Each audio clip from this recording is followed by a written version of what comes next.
നമ്മുടെ ഇന്ത്യയിൽ തന്നെ കഴിഞ്ഞ ആഴ്ച ചുരുളഴിഞ്ഞ ഒരു കേസ്, ആന്ധ്ര പോലീസ് ചുരുളഴിച്ച ഒരു കേസിൽ വില്ലന്മാരാകുന്നത് മനുഷ്യർ തന്നെയാണ്.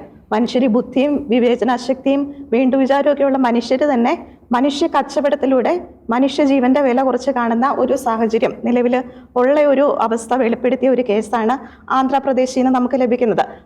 ആന്ധ്ര പോലീസാണ് ഇത് വെളിച്ചത്ത് കൊണ്ടുവന്നത്. അതായത് ഹൈദരാബാദിലെ ഈ സറഗസി അല്ലെങ്കിൽ വാടക ഗർഭധാരണം, IVF, ഇൻവിട്രോ ഫെർട്ടിലൈസേഷൻ തുടങ്ങിയ സംവിധാനങ്ങൾക്ക് വേണ്ടി രൂപീകരിച്ചിരിക്കുന്ന ഒരു ക്ലിനിക്ക്, 15 വർഷമായിട്ട് പ്രവർത്തിക്കുന്ന ഒരു ക്ലിനിക്കിന്റെ പേര് യൂണിവേഴ്സൽ സൃഷ്ടി ഫെർട്ടിലിറ്റി സെന്റർ. ഈ ക്ലിനിക്കിൽ 15 വർഷമായിട്ട് അവരുടെ സേവനങ്ങൾ നൽകിക്കൊണ്ടിരിക്കുന്നു.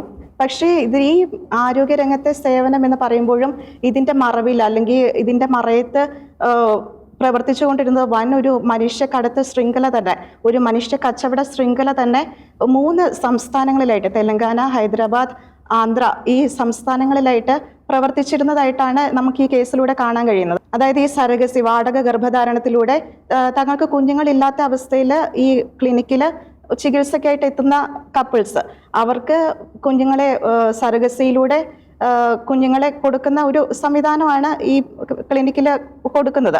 പക്ഷെ ആക്ച്വലി ഇവിടെ നടന്നുകൊണ്ടിരുന്നത് മറ്റൊരു കാര്യമാണ്. അതായത് ദരിദ്രരായ മാതാപിതാക്കളിൽ നിന്ന് നവജാത ശിശുക്കളെ, പിറന്നു വീണ കുഞ്ഞുങ്ങളെ 3-4 ലക്ഷം രൂപയ്ക്ക് അവര് വിലയ്ക്ക് വാങ്ങുന്നു. ഈ ഇതിന്റെ മറവിൽ പ്രവർത്തിക്കുന്ന ആ ശൃംഖല വിലയ്ക്ക് വാങ്ങുന്നു. 3-4 ലക്ഷം കൊടുത്താണ് കുഞ്ഞുങ്ങളെ വാങ്ങുന്നത്.